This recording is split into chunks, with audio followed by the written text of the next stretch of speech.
choke point that's choking the world. Iran puts the squeeze on Hormuz. Makes transit fee demand from Trump. Newsx tracks the Hormuz Strait crisis. As hundreds of ships remain stranded in Middle East.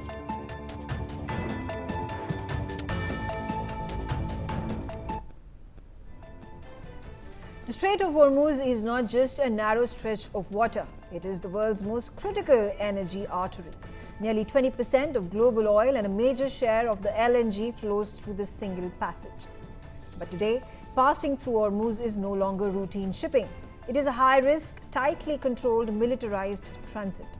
So what exactly does a ship have to go through? Hello and welcome to Newsx Explained with me, Megha Sharma. Where today, that is exactly what we break down for you. At its narrowest, the Strait of Hormuz is less than 39 kilometers wide, and within that, only two shipping lanes exist, one inbound and one outbound. Each of these lanes is just a little more than 3 kilometers wide, separated by a buffer zone. This means that every tanker, every cargo ship, and every LNG carrier is forced into a tight, predictable corridor. And it is here the geography becomes strategy.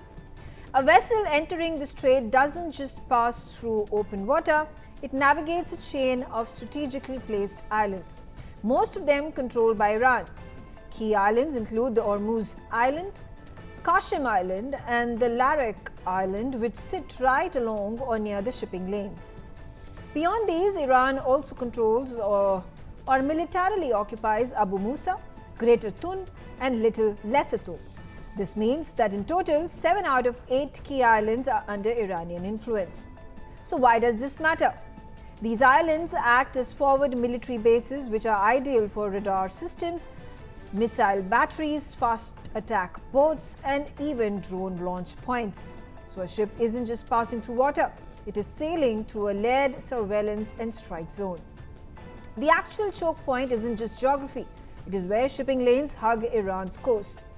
At the narrowest stretch, the deepest navigable channel lies closer to Iran's side. This gives Iran physical proximity to every vessel as well as the ability to monitor, intercept, or threaten ships instantly. Add to that the missile range from Iran's coast, which effectively covers the entire strait, the naval mines that can be deployed in narrow lanes, and fast boats that can swarm ships within minutes. This is why analysts say Iran doesn't need to close Hormuz, it just needs to make it unsafe. Recent developments show that ships now face a controlled passage system. Iran has told the United Nations Maritime Organization that non-hostile ships may pass safely through the Strait of Hormuz. Iran's Ministry of Foreign Affairs defined non-hostile vessels as those which neither participate nor support acts of aggression against Iran or belong to the United States or Israel.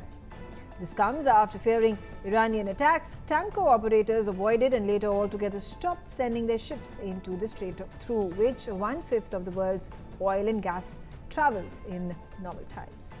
Now, a limited number of countries have managed to get their tankers through the strait.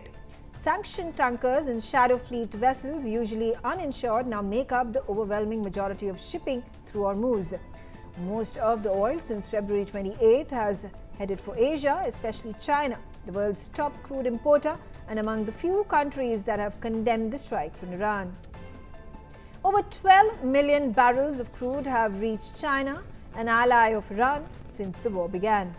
In fact, according to some reports, some tankers even declared themselves as China-linked to secure safe passage. And so, the gate is not open for all. Drones, missiles, and underwater mines present a serious challenge. Geography is on Iran's side. Presently, Iranian authorities are reportedly handling requests from countries on a case-by-case basis. There is also a Tehran toll booth in place, with certain reports saying that Iran was charging as much as $2 million to safely transit the strait, that too in yuan, so as to challenge the petrodollar, similar to how Egypt controls the Suez Canal. However, Iran has denied these reports. What is in fact in place is a controlled corridor run by the powerful Islamic Revolutionary Guard Corps, which seems to have a system of its own. If a tanker wants to cross the strait, the operator has to first reach out to middlemen linked to the IRGC and submit documents like ship ID, ownership, cargo details, destination and crew list for vetting. These details are carefully reviewed by IRGC authorities. Cargo with oil is given priority. The vessel then undergoes a layered security in Hormuzgan province. If cleared, the ship gets a code and instructions on which route to take. As the ship nears the strait, the communication shifts to VHF radio. The verification tracking system is checked. After this is done, patrol boats escort the ship through the narrowest stretch. Let's take a look at the two Indian ships that recently crossed the strait and the unusual route they took to do so. The two Indian LPG tankers, Jug Vasant and Pine Gas, instead of taking the shorter and the straighter conventional path into the Arabian Sea, crossed the Strait of Hormuz via the Qashem-Larak channel. As they began their journey home, both vessels sailing close to one another changed their onboard messaging, shifting from generic identifiers such as IND ship and crew and All India crew to more pointed signals such as Pine Gas Indian ship and Jug Vasant IND ship and crew, while transiting via the Larak channel. This indicates that these tankers possibly received prior approval from Iranian authorities to cross and were explicitly broadcasting their identities to reduce the risk of being targeted while passing through the channel. The rather unusual routes through Iran's territorial waters taken by vessels that recently transited the Strait of Hormuz are a major signal of Tehran regulating the flow of maritime traffic through the strait. Another Chinese-owned fuel tanker sailed through the Strait of Hormuz from the Persian Gulf, following a route that's been used by other vessels with the approval of Iran. The Bright Gold left the Gulf on the morning of 23rd March via the channel between the Iranian islands of Qashem and Larak.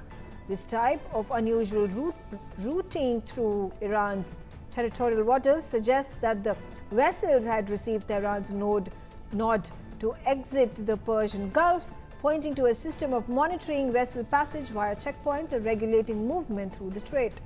So today, a ship passing through the Strait of Hormuz isn't just navigating a waterway, it's navigating a geopolitical checkpoint controlled by Iran.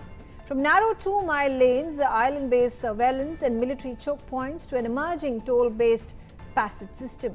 Around 800 tankers are still idling on either side of the strait, according to the S&P Global Market Intelligence. Meanwhile, according to the marine traffic, a small number of ships have gone through the waterway in recent days, suggesting Iran, as stated, is allowing the passage of certain ships. The drastic reduction in oil and gas shipments out of the Gulf is causing serious economic disruption around the world, especially Asia. While many established shipping companies may not risk going through the strait without a peace deal, Asian countries dependent on Middle East oil and gas may send tankers through if they trust Iran's assurances. In its letter to the United Nations, Iran said that ships going through the strait would have to fully comply with the declared safety and security regulations, but it did not detail any rules. While the strait isn't formally closed, the risk of passage through the route has risen massively. The risk, which has in turn become a pain point for insurance markets. As tensions escalated, so did war risk premiums, which are now seeing rates between 3 to 7.5%. If we see it in perspective, large oil tankers valued at $200 to $300 million are seeing a rise in premiums from 0.25% to 3%. It has led to insurance costs jumping from $600,000 to $7 and $9 million per voyage, severely affecting profitability. Thus, when risk can no longer be priced, ships disappear. The Strait of Hormuz technically remains open, but shipments have turned to a trickle. Hormuz has effectively become not just a strait, but a controlled gateway to the global energy system. And that is why every movement through it has global consequences. Choke point that's choking the world. Iran puts the squeeze on Hormuz.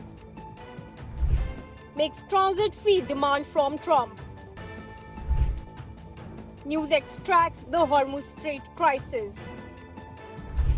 As hundreds of ships remain stranded in Middle East